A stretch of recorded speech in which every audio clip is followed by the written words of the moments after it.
Are the Oakland Raiders the second best team in the AFC West? That's like asking, who is the second best looking man on this panel? There's a handsome man. Oh, which one of us is the second? Well, we're two ugly guys. All right. Oh, boy. Yeah, Carr and... Isn't that hard to believe? We're sitting here talking about the Amari Raiders Cooper being the is what second I best thought- team I in the mean, AFC West. Amari Cooper's what we thought he'd be. He's going to be a great wide receiver. Carr's got confidence. Jack Del Rio's got his passive, aggressive kind of defense going. It's working. San Diego Chargers are awful.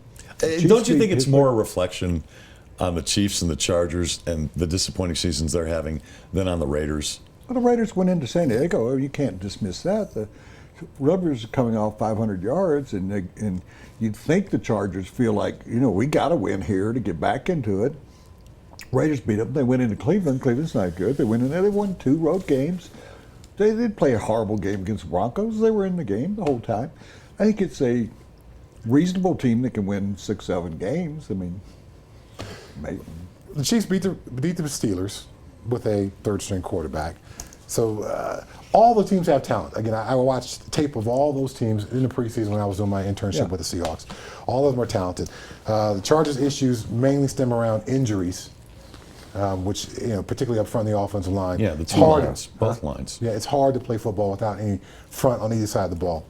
But, yeah, I think to answer that question, right now, the Raiders are the second best team, clearly, in this division.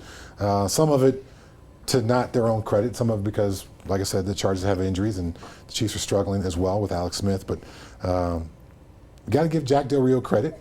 You got to give Derek Carr a lot of credit, making a lot of progress as a young quarterback. And now, to your point, Amari Cooper will probably be the offensive rookie of the year. If nothing else, we were very critical of Jack Del Rio the last couple of years. Yeah, I can't let that go by. There's a kid in St. Louis. Gurley. Yes. Gurley. There's still 10 games left, though. Have you seen who they're playing?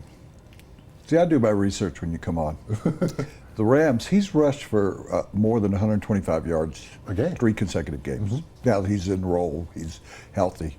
Their upcoming schedule is against 3 teams that are 3 of the worst rushing defensive teams in the league. So he's going to get another 125, 140 yards. He's going to have 1,000 yards in 6 games. As much as I love Amari Cooper, if Gurley's not the rookie of the year, I'll be amazed. I think it's kind of like that year that who was the late Tennessee quarterback? Steve McNair. That tied, wasn't he the one who tied Peyton Manning for most valuable player? Yes. They gave it to both of them? Mm-hmm. They were co-MVPs. I'm sitting here looking, and 10 games left, but I think they both should be like co-rookies of the year because they're both great.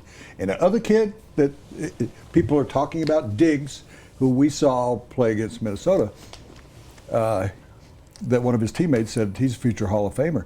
He is a player too. He's really 3. good. Yeah, Those really 3 guys. stand out. Yes, so absolutely. I would just, before you start giving it to Maury, let's wait. I did say probably. I was starting to say, we were critical of Jack Del Rio when he was here. We thought he was very vanilla, very non-creative with the defense. Wasn't. You were. I was. Yeah, I was. I was. I think it's proven out. It's proven out. Wade Phillips came in with virtually the same personnel and goes into this attack mode, and they're a much better defense than they were under Jack Del Rio. Chad. I think Jack Del Rio was playing to what the strength of the Broncos was. You had a team that could score 50 points a game. The idea was just don't screw it up. Now we're it's totally flip-flopped. Don't screw it up for the defense. But I think I don't think when you were playing at that kind of pace and scoring that kind of points that, it's like the Golden State Warriors playing good defense because you're scoring 120 points a game. I would like your opinion on that. Okay, so just real quick, if you're going to do a team that offensively has short drives, as the Broncos had the last couple of years, pretty explosive short drives versus what they're having this year, longer, more ground-based attempts to be ground-based drives. From a defensive standpoint, it's a completely different thing. If it's a 2-minute drive, you get to the sideline, you pop your helmet off, you grab some water, your coach starts to give you a little bit of instruction, and your hat's back on, you're back out there on the field again. You haven't really diagnosed what the issues are. But if your offense has a 6-minute drive, you take your helmet off.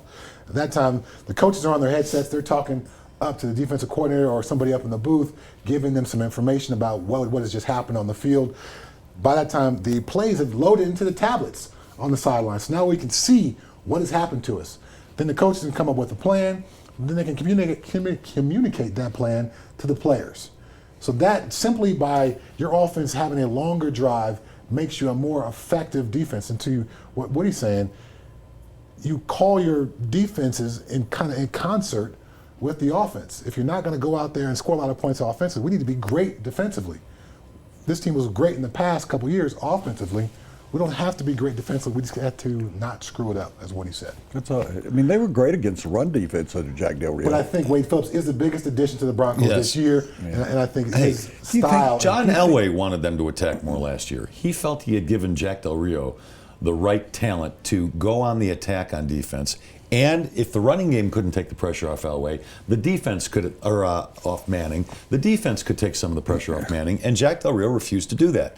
He played a very conservative defense. And it got to the point where the two of them didn't like each other.